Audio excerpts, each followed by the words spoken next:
Hey, welcome to the Beatdown. It is Monday morning. Thank you very much for joining us. Look, we're going to have a good time. We're going to get it in. It's going to be a good show. I'm not going to delay. I don't know how long this show is going to go. It may go 15 minutes, may go half an hour, may go 45 minutes. But we're going to have a good time the whole time we are here with each other. Cabish? Comprende? Let's get it in, baby.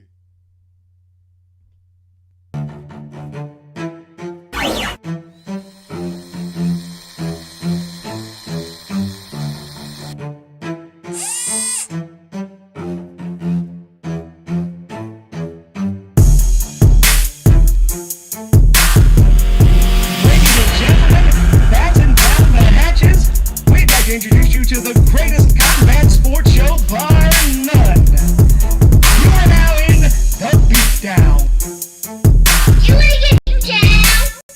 Let us now introduce you to your host, the Badger, and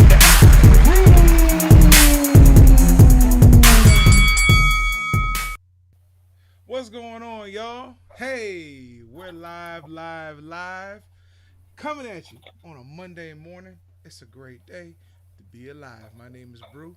This is the Badger. What's going on, man? What's going on, brother? Happy Monday, man. Ready to get the week started. Yeah, yeah. It's gonna And we be a got a good. whole lot of everything to talk about. So it's probably this show is probably gonna go by quicker because we're gonna be jumping on so many topics. But yeah, Monday, first day of the week for therapy, depending on what calendar you pay attention to. So I'm here for it. Wow. Okay. Going with the Mayan one today. We'll go with the Mayan calendar. So Sounds listen, about right. UFC 257 did not disappoint, but I know it's Monday morning. I know you got up this morning with one thing on your mind. I know during your workout, all you could focus on was one thing. So let me go ahead and get this out the way. Congratulations to the Badgers Buccaneers for winning their conference championship game, even though the refs helped them at the end, and becoming the first team to host a Super Bowl in their own stadium. So you ought to be pleased. And I see you wore your fishing hat in honor of the Buccaneers and Bruce Arians. So congratulations, brother. I mean, I wish I had enough slime in my body to take credit for being a bandwagoner, but I could care less about this. But yes, congratulations to the Tampa Bay Buccaneers and to the city of Tampa, which I'm sure we'll get to touch on that a little bit later on. It's not of a whole lot of importance right now.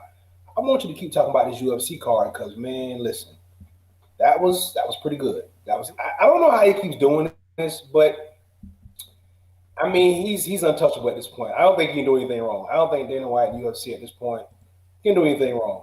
I mean, even cards that aren't supposed to be really, we look for bad cards, right? We know that some of these cards, he's only probably paying out pennies.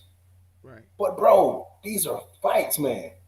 These are fights. People are going out. People are going to bed, bro. And I ain't talking about tucked in. Well, yeah, tucked in, but I ain't talking about on the seated prosthetics. I'm talking about they going to sleep in the octagon. I mean, we had knockouts all weekend, bro. So yeah, I mean, as far as the macro view of this whole thing, the UFC is definitely winning right now. Yeah, they are. And I ain't gonna lie. It's I gotta give credit to, like you said, to Dana White and Sean Shelby and whoever's putting these together.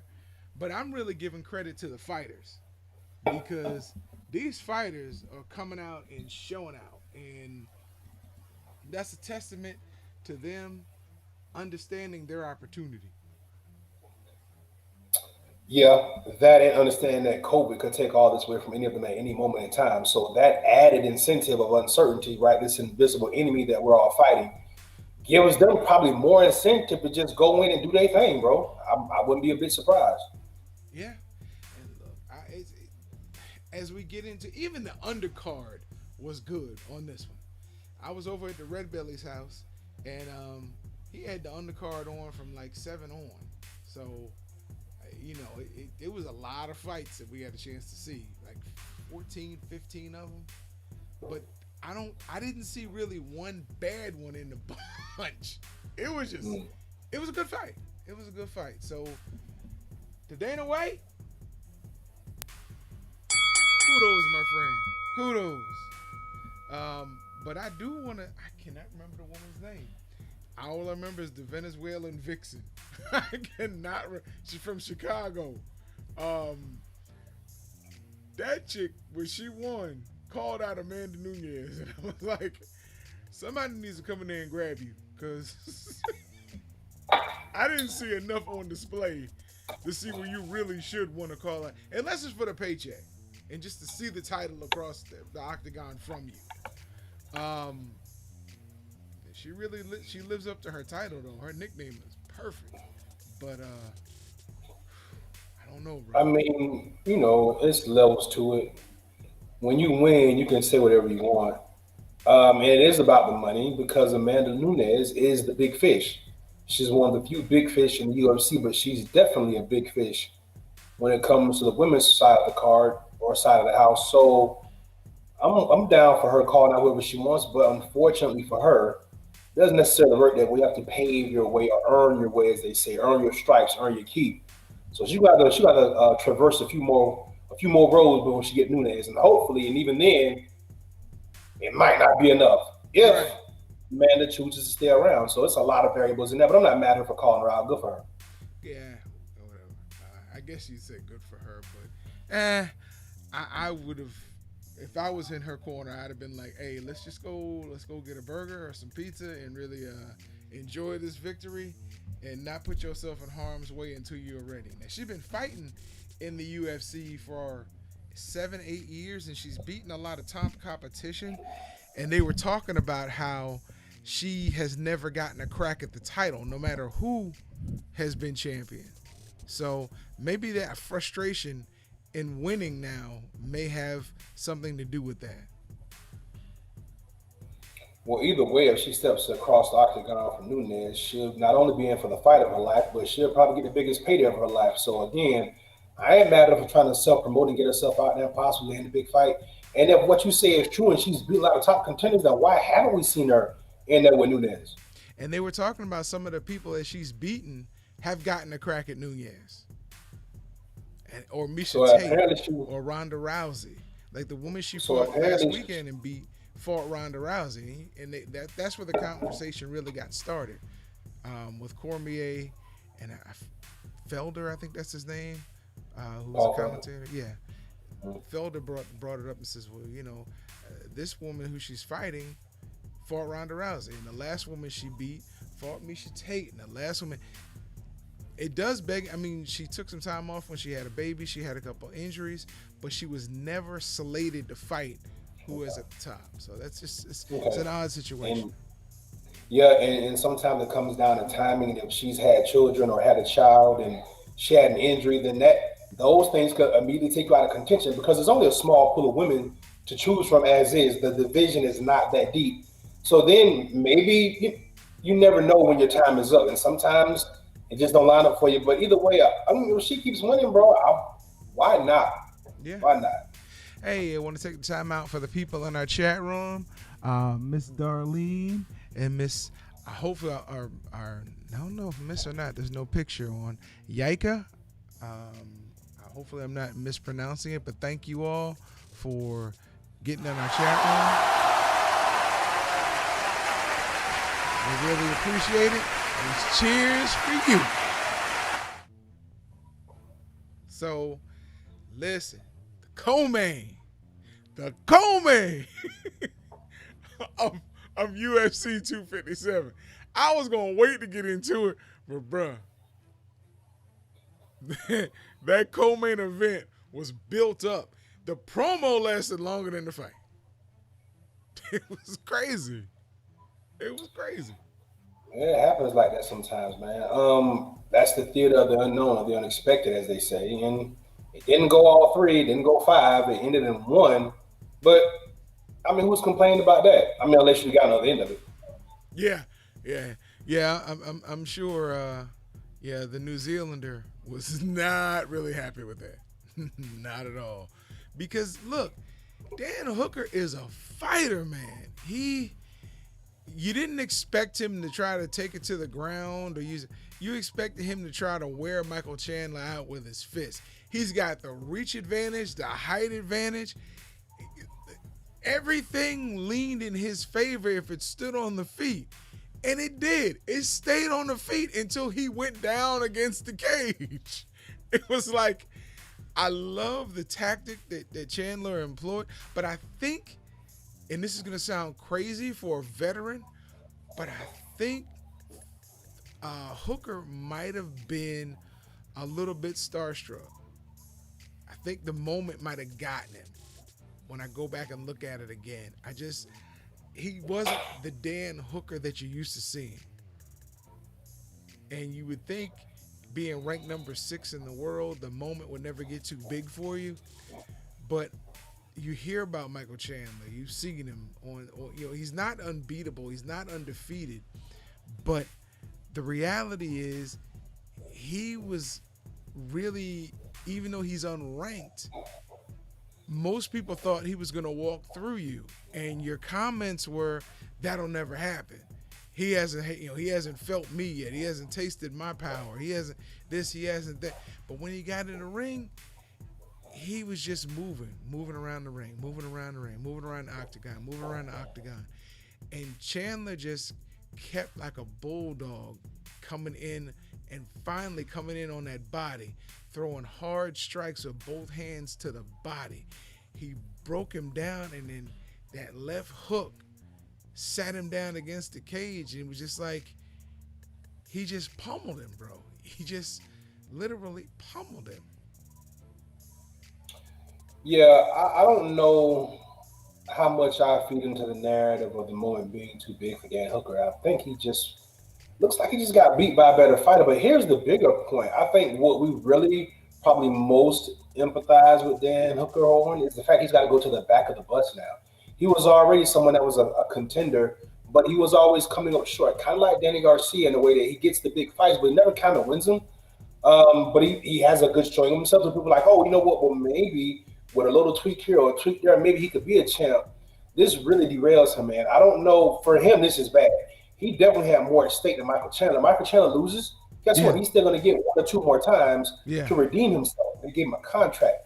Granted, Hooker is under contract, but now he's going to find himself on the outside looking in. I mean, it's early in the year. Maybe he gets another 2 fights in the year. Maybe he does what Dan Hooker does and wins a couple that he probably shouldn't.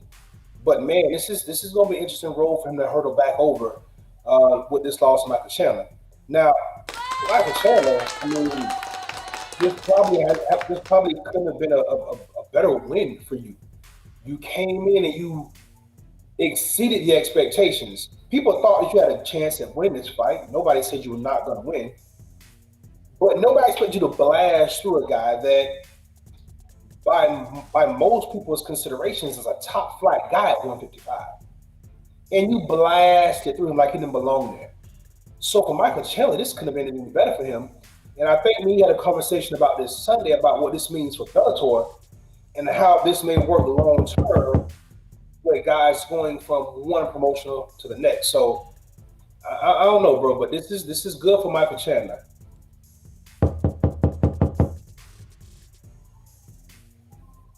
Who's knocking at the door, bro?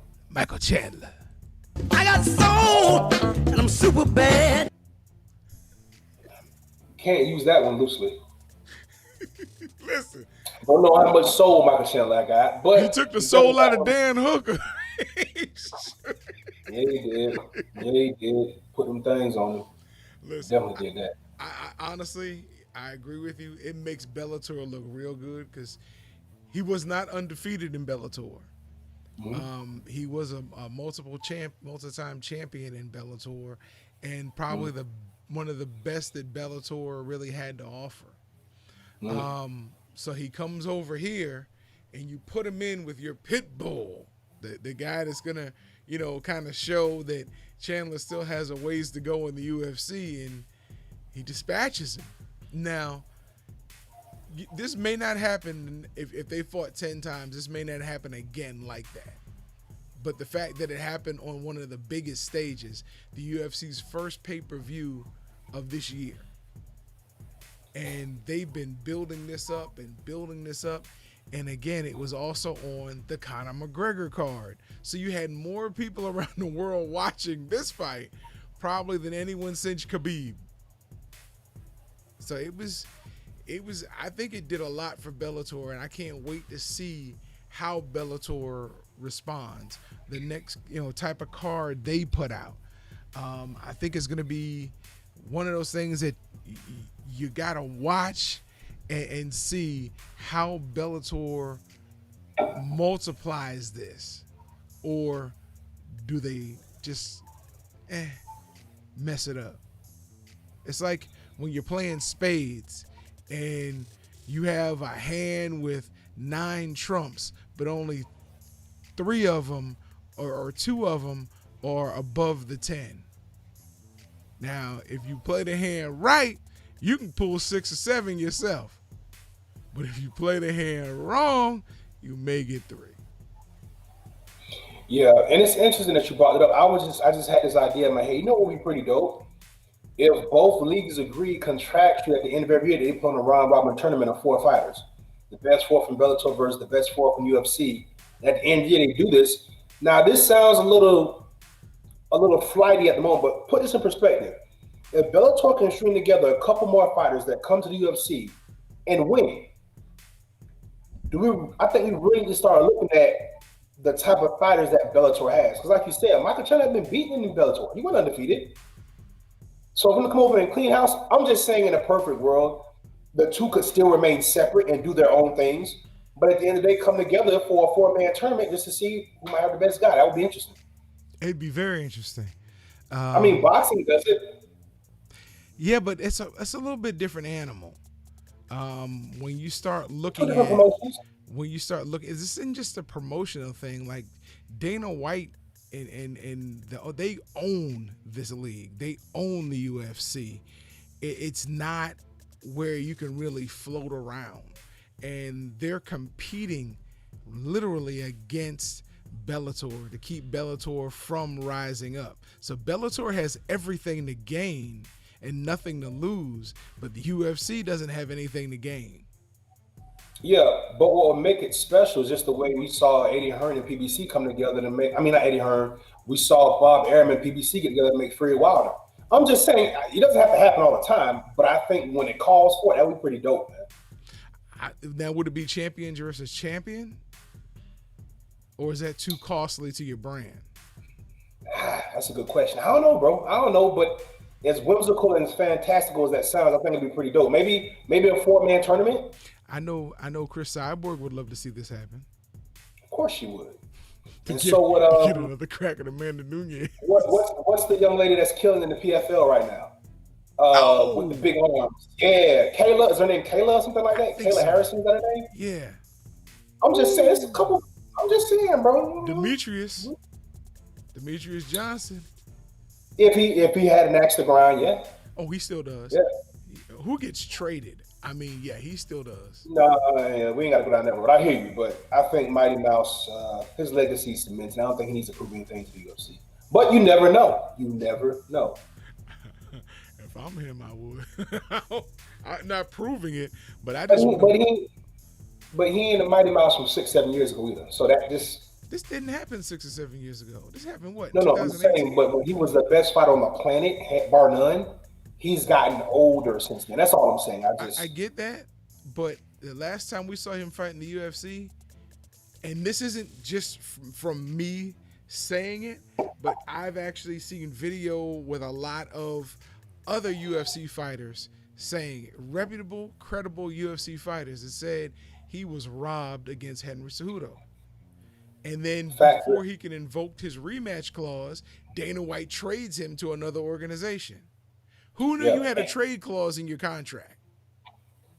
Now, you're very passionate about this issue, and I agree with you. I'm going to side with you on that and say, yeah, I would like to believe that that's more of the truth. But what I will also tell you is that there was a point in time where it didn't matter who was in the octagon across from Mighty Mouse, they didn't make it. Right. So the fact that fight was close enough to where it had to come down to the cards, now we're removing him 4 or 5 years from that. I just don't know if he's the same guy, so Cejudo's gone now, he's retired. It's just, and in this particular instance with Mighty Mouse, I don't think he has anything else to gain or prove. But now you're definitely right though. Other guys, especially a guy like Yoel Romero, right? Who probably felt like he got booed and he still had enough to give and be a competitive guy. I think those fights are interesting. It's funny you mentioned him because his stock was severely damaged with that Israel Adesanya fight. It was severely damaged. When you look at MMA Junkie and some of the other outlets out there, when they take polls of MMA fans, his stock was severely damaged with that fight alone.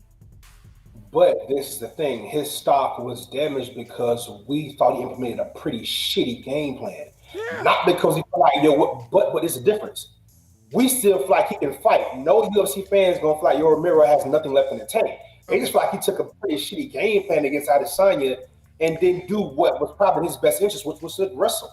He tried to make a stand up, and that didn't work for him. But we still think he can compete at that level. That's all I'm saying. You and I think he can compete at that level because we study fighters. We've been in combat at some point, but the casual fan is who they were polling, and they really felt that Israel Adesanya had a smart game plan, but Yoel Romero didn't come to fight.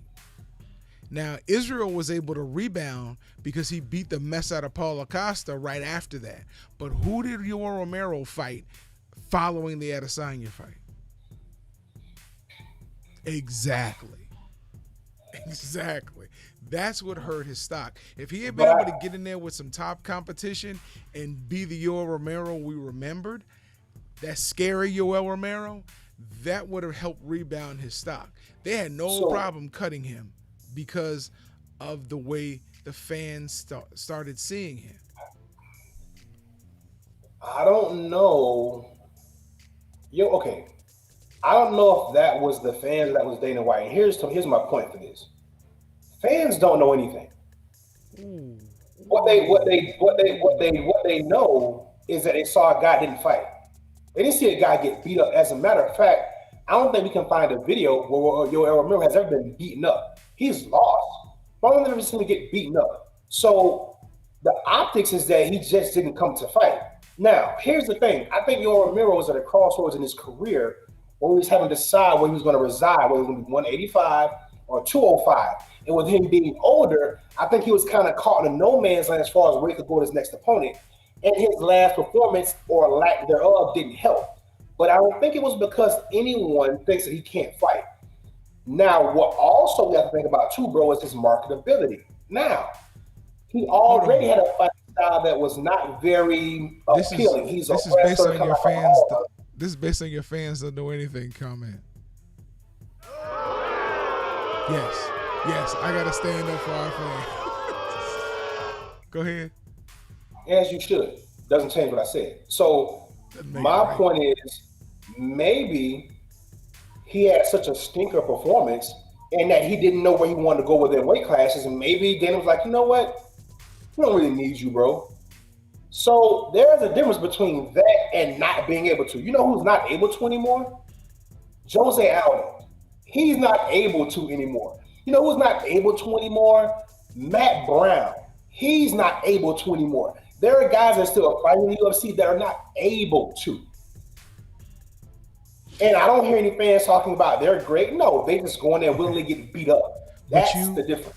But the difference is, and I was speaking to branding when I was talking about this. Oh, okay. When you brand Yoel Romero is the baddest, scariest fighter in the UFC, and he stands there and does not pursue a guy who perceivably is smaller than him and doesn't have the power he has, that kills your brand. And you don't rebound and have another fight. Not one that's memorable, not one that shows that you are the scariest man on the planet. You had this buildup for 3 months that the champion should fear you enough that he just sends his belt into the ring. Those are the promos they were putting out there. Now, of course, Dana made the decision to cut him. But when your brand suffers that kind of damage, I cut him too. So keep this in mind also. Now I feel you have a valid point there, but let's not act like Yoel Romero didn't lose a very controversial fight to Paulo Costa that a lot of us thought he won. But the only reason was because what you have always been alluding to, the pipeline from Brazil to UFC is strong, and Hmm. Yoel Romero brought a whole nation, a nation comparable to the size of the United States, with him when he came to UFC. So And where'd he come from? Brazil. Yoel Romero came from I Brazil. mean, I'm talking Paulo Costa. I'm sorry, Paulo Okay. Costa brought a whole nation when he brought Brazil with him. So maybe there was some conversation between the camp after that fight with Dana White. I just some variables there that I don't think we acknowledge him. But to your point, hey, he stuck it up. But I think that it's more of a business move behind Yoel Romero and Dana White's relationship than it is about the common fans. Is the reason why they cut it. Well, you know for a fact that most things that go in the UFC are based on a relationship with Dana White. That's the problem with the UFC. You hear that from former fighters, you hear that from current fighters now who aren't afraid to speak out because they have a platform. They'll talk about, hey, if you're not who Dana is leaning towards, you're gonna get lost in mid cards, undercards, or you'll just be inactive for a year or two. So this is what happens when you have the top dog and then the next level way down. This is why when people say, "Oh, you guys are pumping Bellator," we're really pumping the fighters. That's why we're called the Fighters Share. We're not on here trying to build up an organization. We're trying to build up the opportunity for other fighters to compete and earn money to feed their families and have an opportunity to fight for championships and notoriety. That's why we're here. So when we talk about Bellator, yeah, because the UFC needs another group along that size to check them. Please forgive me. But we're not here just to rep the UFC or rep Bellator or Invicta or any of the other ones. No, but we know because we've been fight fans long enough and students of the game. We know that when you only have one organization that controls the media and controls the fight game, that fight game is going to be watered down to draw you in the direction that they want you to go. But when you have more competition, you have more fighters, and the quality gets better. Yeah, well, touche. You know what? Giving myself since I don't get I beat my own too. Thank you. Thank you very much. Thank you very much. I know y'all wanted to cheer, but I'll take the hand clap. So, you want to move on to the main event, or you got something else you want to talk about first? Nah, we kind of jumped off topic with that, but it was good though. It was good. But yeah, main event. All right, Conor McGregor, proper number 12. Offer He number got 12. properly knocked off. Ow! I mean, when you get knocked out to the point where you lay down on your hand like this against the cage, and I will talk about his remarks afterwards because I was, I became a McGregor fan leading up to the fight. I did say Poirier was going to win. I didn't call the round or the, but I just had that feeling. I went and watched it at the Red Belly's house, and he was like, "Yeah, Connor's gonna stop him. I just don't know what round," which was the prevailing thought. He was in the majority with that thought, but I just had that nagging in my gut that Poirier was gonna get him this time. I just didn't know it was gonna be that fast or that severe. Yeah, yeah, yeah. You like to give yourself a lot more credit than you've actually earned, my friend. But I will say this: I didn't care enough about the fight to even really think that Poirier would win or that McGregor would lose, especially in the fashion he did. It was it was refreshing, and not only was refreshing, but it was also um, I guess kind of like poetic justice in a weird way.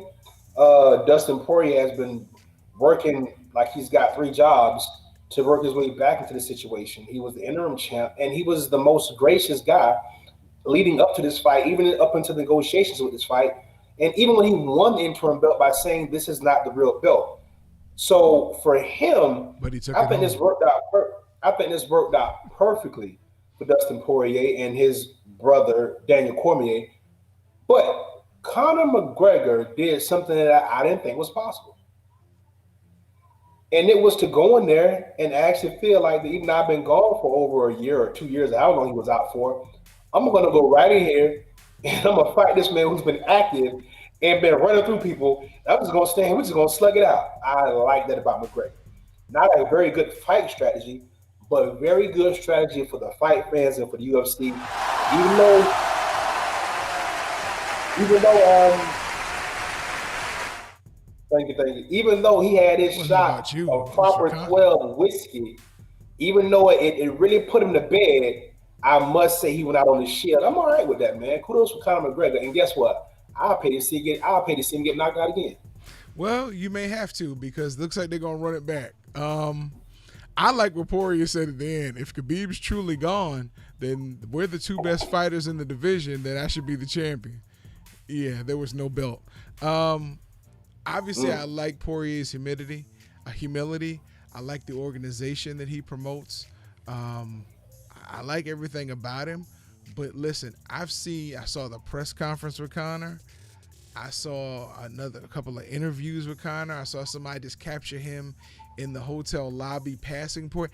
Every time you caught him leading up to that fight and after that fight, his confidence didn't wane, but there was a sense of humility that he was not afraid to express.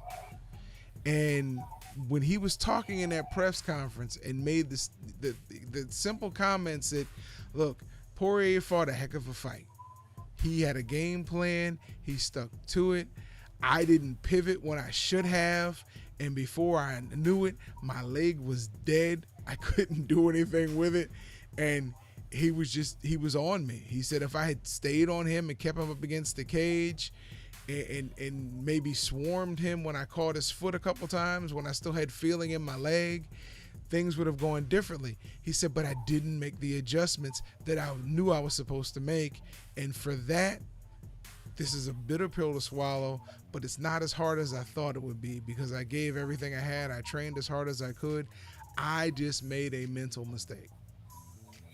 Well, let's think about something, right? How old is Conor McGregor? I don't know. 30, 30, Let's not assume. 32. He's a relatively young man, He looks right? older than he is.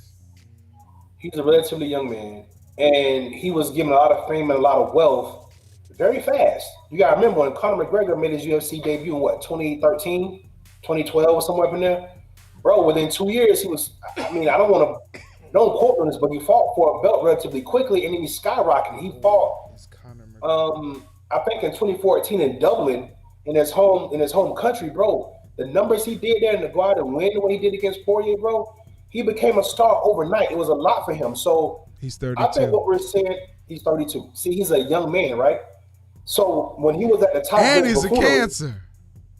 he was at the top of his buffoonery, what, about 18 months to 2 years ago, right? He was just all over the place and all kind of crazy stuff, right?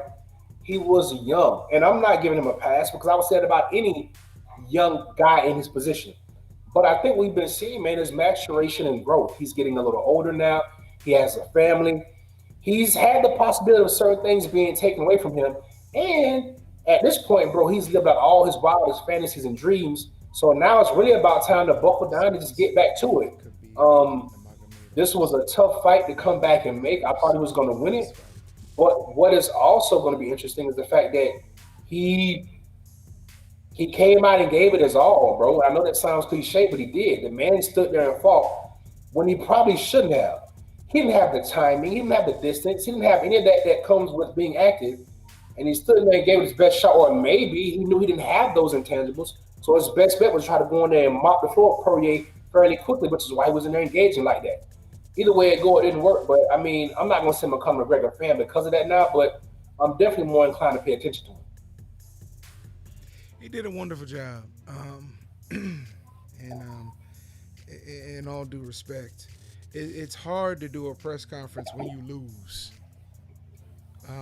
For those of you who don't Not when understand, them checks clear though. no, it's hard for a fighter to do or an athlete to do a press conference when you lose. That's why a coach is contractually obligated to do a press conference or at least speak to the press after the Super Bowl if you lose. They're contractually contractually obligated to do so, because you pour everything you have into this event, and then you have to answer questions when you're already questioning yourself. If I'm not Not easy. mistaken, if I'm not mistaken, all major sports leagues players are held contractually to address the media. I know the Not NFL and the NBA and Major League Baseball, they have to. They don't get a choice. That's why you get some of the sound bites that you get. right You catch after. that I raw mean, emotion. you don't see players doing interviews right outside the locker room right after they lost the Super Bowl. You see the coach come out and do an interview. Now, yeah, they do have a press conference set up later when you have an opportunity to really process, and but usually I don't even know if that's the same night when they talk to the losing team after the Super Bowl. Yeah, bro. But Yes, it is, bro. the You coach is the one who's obligated to come out and speak right outside of the locker room door, because not yeah. The coach. I'm sorry. Go ahead. what the point that I'm making is, when you get someone at Connor's level who does all the promotion, makes all the money he makes, but really loves the sport and considers himself the best to ever do it, and you get knocked out. You don't lose on points. It's not stopped because there was an injury. You get put to sleep on your hand, and you come out and you're as composed and you accept the criticism, deal with it, speak as confidently and as competently as he did. I give you kudos for that. I really do. He didn't say anything crazy, anything stupid. Look, he was like, I lost. That's it. I'm not making excuses. These are issues. My leg was dead because I did not check the calf kicks properly. I didn't readjust. He fought like heck, and I lost. I lost. That's it. And he kept answering the questions until his time was up. I give him credit for that. I do, because I've seen some guys at his level act like idiots during that press conference. Your boy, when you have a love child with Mike Perry, he's number one to do stuff like that. I mean, look, I think it just speaks to different people's personalities and a level of maturity. Like I just said, Conor McGregor, I think, is at a level now where all this is big picture stuff now. And look, the great thing about combat sports is that when you get knocked out, there is not much you can do or say. That's just like getting blown out in a football game 50-0, right? When the man across from you is just better than you, it's usually a lot harder to say, hey man, I just got whooped. What's usually harder is when you feel like you were wronged, or you feel like you came on the bad end of a decision or something like that, or there was a call in the game that cost you. Usually those emotions are a bit more raw and uncut when it comes to answering questions. When you get knocked out or you lose by 50 points, what can you say? let me No let me excuses for that. let me tell you a story, bro. In high school, I won't mention the team we were playing because a good buddy of mine, we became friends afterwards, was on that team. We beat them. Oh man, it was over at halftime, but I think it was like A lot to a 42 little to bit. nothing. Yeah, it was huge, Okay. and they had one touchdown, and it was clear that it was a holding penalty because they drug our defensive end down by his face mask. So they called the holding call and called that one touchdown back. So after the game, when we're shaking hands, I heard this dude say, man, if it wasn't for that holding call, we'd have got them. And I stopped and I looked, and my coach just kind of pushed me on, like, come on, man, let it go. I was, bro, I like what I'm saying. What you're saying is you got to look at things realistically. Sometimes somebody's just better than you, and there's nothing you can do about it. Yeah. I still No, remember that man. joker saying, if they hadn't gotten that holding call, we'd have gotten them. What? It's you know what's funny? It's like when you watch guys compete in the ultimate individual sport. When Usain Bolt is lining up at 100 meters, you're not thinking about what excuses you're gonna make. You know this dude across you is the best dude you've ever seen in your life, so you just got to run the race of your life. It's just that simple. But yeah, so kudos to Conor McGregor. Uncle Dana, the UFC win again. I want to pivot off that. We got a lot to talk about. We ain't got a whole lot of time, but I do want to ask you about this topic. Did you see where Floyd Mayweather came out and was making comments about the racist or the biased way that he is portrayed, but the way the media loves Conor when he does the same thing. Did you see that?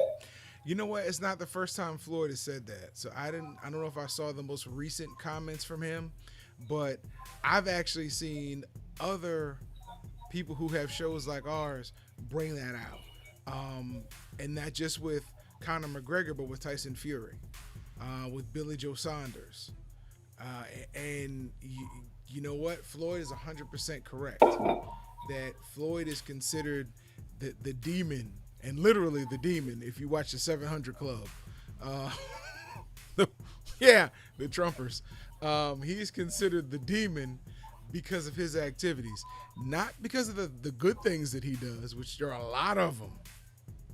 Not because that he wasn't handed this money, he earned this money and found ways to multiply it.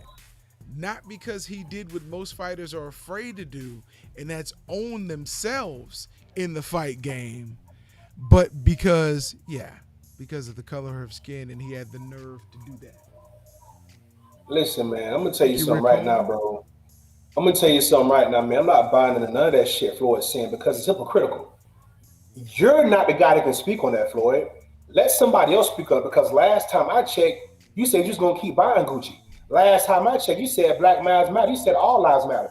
So don't capitalize on the momentum of Conor McGregor's limelight for your own self gain. For Mayweather, you made $1 billion in this sport. You were the last person that needs to be screaming from any soapbox about racism because you flat out and vehemently denied it at every chance in every corner that you had when it really mattered most. So stop doing what you normally do. Stop trolling. Stop trolling.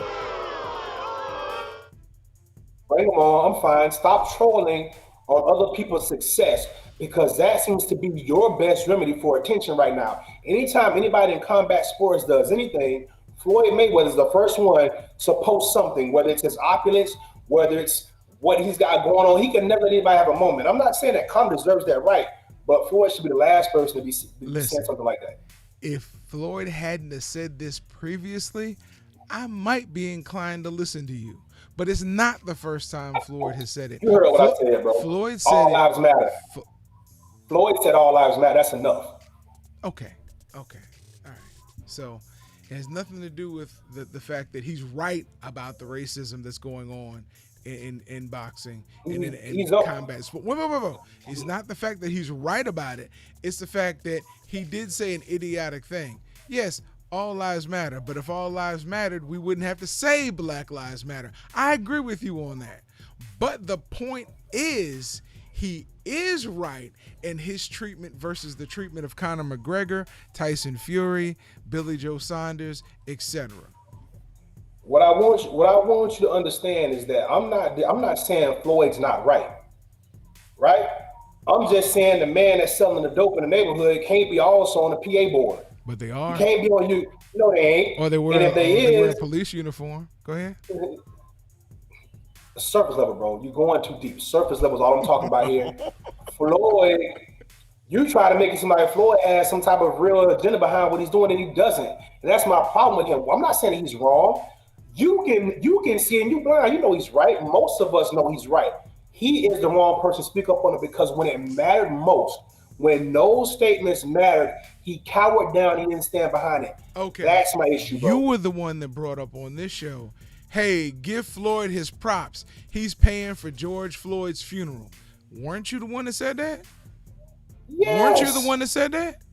Absolutely. Okay, so he loses all that credibility because he said something stupid. Okay, go ahead. Yeah, bro, that's how it works. You have to be accountable for what you say when you're someone like Floyd Mayweather. Okay. And you have a platform. You can convince people. You have leverage and influence. Yes, you have to say the right things, bro. We don't know. Look at all the good things Donald Trump has done. We don't talk about. What? Talk about Whoa! What has he done good? What has he done good? Man, look at prison reform. What? How did he reform? Okay, Listen, you got to explain this, bro. Go ahead. Wait, hold on. We don't have enough time to. No, don't bring it up if you can't defend it. But I just told you, look it up. Prison reform. Okay. How many convicted felons have been released? How many of them have been black? He's done more for that. Hold on. more than Obama. I tell you that. Okay. Okay. Okay, but we don't care about that Please because look guess that up what? It's the and chat us and let us know. it's it's the optics about what Trump represents that bothers us the most. It's the rhetoric he spews. It's the dog whistling that he does. That's our biggest issue with Trump. That's my issue with Mayweather. Yeah, he does a lot of good stuff. But bro, he This aligns Joker himself in just such a said manner. Trump does a lot of good stuff. This man was racist before he got in. And then when he got in, he broke so many laws on so many levels. But you're going to sit up here and compare Trump to Mayweather? You're going to compare Trump to anybody who has done anything decent? You, man, you lost your mind. We up against it. That, really? No, I'm just saying, What bro. You kind have to of... be. I thought for a man as I have to intelligent as take you, my bro, headphones off and you walk away have to from this be. show. Don't do that. I mean, listen, I didn't say I was a Trump supporter. I said that the man has done some things. Just like No, you Obama did said some some insane. good things. Yeah, he's done some good things. Just like Obama did some bad things. Yes, We he don't talk did. about that. Yes, he did. I've talked about it. Yes, he Hold did. on, wait. Calm down. This isn't about you. This is about Joe Public. I'm not saying you. I'm saying in general. The general public don't talk about the bad things that Obama's done. The general public don't talk about the good things Trump has done because the media controls the entire narrative. I'm not saying the man is good, but I'm saying the man has done some things, and if you research, you will find that, bro. That's all I'm simply saying. But anyway, back to my Mayweather point, a la Lil Wayne, right? Lil Wayne has done some great things, but guess what? Lil Wayne has also said some very idiotic things that, from what I've been able to see, Oh my has had goodness, this more of show an is just impact getting worse. negatively than it has been positively. What are you talking about, bro? How is this show getting worse? Speak coherently and not with emotion. Because you're doing a lot of panting and huffing and hawing over there, but you're not saying anything. You're not And I hearing think anything. There's a you gotta speak difference. first. There's a You gotta difference. speak first for me to hear. You So, ain't saying that. no, it's rare that you actually listen to what I have to say, but that's okay. Somebody ring. You're right. Thank you, Miss Darlene. Thank you. So, I got a story. I wasn't gonna put this story out, but we need something positive after this last rant. Um, there was a preacher or pastor of this local church, and he always rode his bike. I mean, he rode his bike everywhere through the neighborhood. He rode his bike to the store, rode his bike to church, to the gym, to home. He didn't drive a car. He just rode his bike. So one day, two of his members, a father and his son, were out in their driveway when the pastor came walking by, and they said, the father said, "Pastor, why are you walking? Why aren't you riding your bike?" He said, "Man, I hate to tell you, but my bike was stolen." He said, "Your bike was stolen?" He said, "My bike was stolen." He said, "Oh, that's horrible." He said, "Well, if I were you, and on Sunday, I'd get up in the pulpit and I'd preach the 10 Commandments. And I'd wait till I get to commandment number 8, thou shalt not steal, and I would say it real slow. And I would spend some time on that, and I'd look around the congregation and see who tries to hide their head. That'll let you know who got your bike." He said, "You know, my friend, I think I'm going to do that." So that next Sunday, he gets up in the pulpit and he starts preaching the 10 Commandments. But he doesn't slow down at number 8. He goes all the way through to number 10, wraps his sermon up, and on the way out, the father approaches him and says, "Pastor, why didn't you stop at the 8th commandment? Thou shalt not steal." He said, "Because when I got to the 7th commandment, thou shalt not commit adultery, I remember where I left my bike." Sounds about right. There's a moral there. There's a moral there. You can't mess with nothing too good that has you walking instead of riding. That's it. Follow that moral. Hey man, that's the world we live in, brother. Unfortunate. That was that was a good one, bro. I give you credit for that. I thought this was going to be a little bit, I thought you were going to be a little bit short, but you came up good today on a Monday, bro. That was good.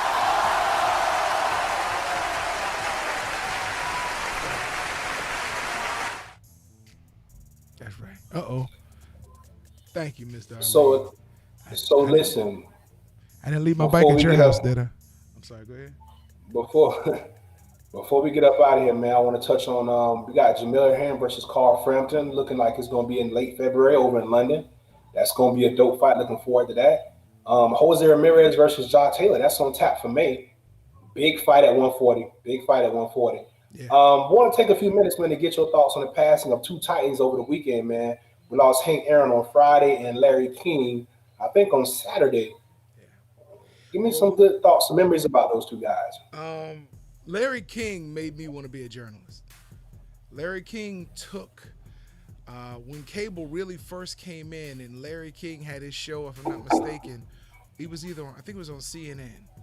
There were two guys that really made me want to be a television journalist: Larry King and Regis Philbin. Um, Larry King recently was diagnosed with COVID-19 or coronavirus, and and it progressed, and but he did so much for the journalistic community. Um, he never really pandered to the controlling heads of media. Larry got in at a time where he was able to speak his mind, and he did it in a way that left him with credibility and integrity after every interview. People wanted to be interviewed by Larry King. And it wasn't just for the exposure, it was just to be able to say, I was on the Larry King show. I mean, I don't care if you saw it or not, but if you know I was interviewed by Larry King, then you know that I'm somebody. It sounds crazy nowadays, but when I heard Bill Cosby say that, it made me think about all the people that I've seen on the Larry King show, and anybody from entertainers to athletes to politicians to heads of state, to everyday people. Larry didn't discriminate on who he interviewed, and he gave everybody the same quality of interview, no matter what level they were in society's eyesight.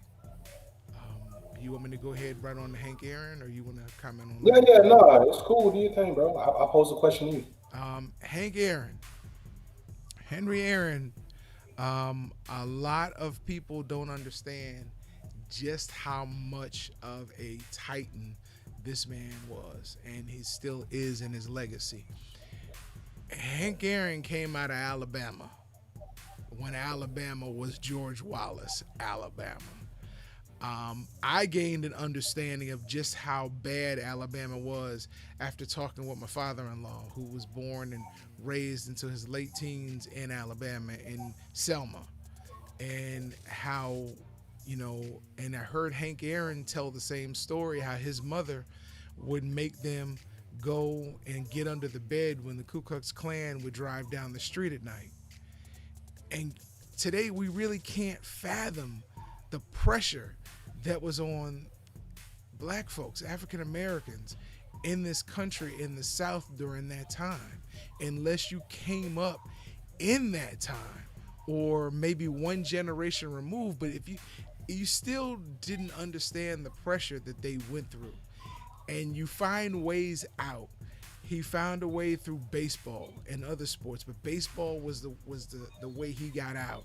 And he went into the minor leagues, and there were places where he couldn't even change in the clubhouse with the rest of his team. He couldn't stay in the same hotel. He couldn't eat in the same restaurants. And it was okay with the rest of his team. Nobody saw a problem with this. So he endured until he got to a point where he could make it to the major leagues. And then it lessened a little in the major leagues, but he still endured all the insults. And think about all the death threats and the hate letters that he received just by being good enough to chase Babe Ruth's record and beat it and eclipse Babe Ruth's record. He received hate mail and death threats. Matter of fact, they were talking about the security around the stadiums where he was playing in until he broke that record. But this man never wavered. He never succumbed to racial injustice. He never bowed down. He stood straight, he walked tall, and he played through it all, and then turned himself into a baseball executive, even though he was being blocked by everybody but Ted Turner. And I look at Henry Aaron, and I really thought about his integrity when he refused to come see who arguably considered one of the best baseball players ever, Barry Bonds, break his record. Henry Aaron refused to attend because he said, I did it the right way. Now, whether you agree with Barry Bonds or not, you look at what Hank Aaron went through, you look at how he stood, what he stood for, and you got to admire a man who puts his integrity in front of the dollar. Hank Aaron, Larry King will be missed. Yeah, man. Larry King was a titan in my household. I wasn't allowed to watch a whole lot of just mindless TV, as my parents would call it, throughout the week. That was usually reserved for the weekends. And then for me, I love football and sports so much that my Saturday was usually consumed with cartoons in the morning, college football all day and all night. And on Sunday, we did it again with the pros after I got out of church. So I remember watching some Larry King interviews with just some very influential people, some very, like you said, the who's who, the superstars, Michael Jackson, Madonna, Eddie Murphy, countless people. I remember watching those interviews and thinking, man, this little old white dude must be pretty cool. All these cool people want to come on his platform to talk to him. Because Larry King had been working at CNN since I can remember. So he just became that staple, like a Regis Philbin or like Dick Clark with New Year's, right? That was a thing that we just assumed was always going to happen. And to see him still be able to do his thing, even though media had transitioned so much since he got in, and to see him continue to ride a legacy out until his last days was pretty dope to see. A man of principle. Hank Aaron, I have a little more insight on than most because one of my good friends is Hank Aaron's grandson. So we've heard and seen the legacy this man has left behind. But one thing I don't think Hank Aaron gets enough credit for is for what he really endured. We want to gloss over this. Keep in mind, Hank Aaron got to the major leagues in the 1950s. The 1950s. All throughout the 60s and into the 70s, and played his entire career, I think except for a couple of seasons, with the Atlanta Braves. This was before Atlanta became what we know it as now. This was when Milwaukee Braves. Right, for 2 years, I think. And then they moved and the team transferred to Atlanta, and that's where he built his career and his legacy. Understand, especially for my young people, Atlanta is not what you know it as now today. Atlanta was much different 40 years ago, 50 years ago. This man endured a lot. As far as his relationship with Barry Bonds and how that went, I'm not here to speak on that. But Hank Aaron and Larry King were men of principles. We need more men, just a principle. And then, maybe we see a change in our environment, man. But you're going to be sorely missed. Definitely. Definitely. And what I could never understand was if they had so much security around the stadium, why did they let those two men jump over the stands and run and meet him at second base when he hit 715?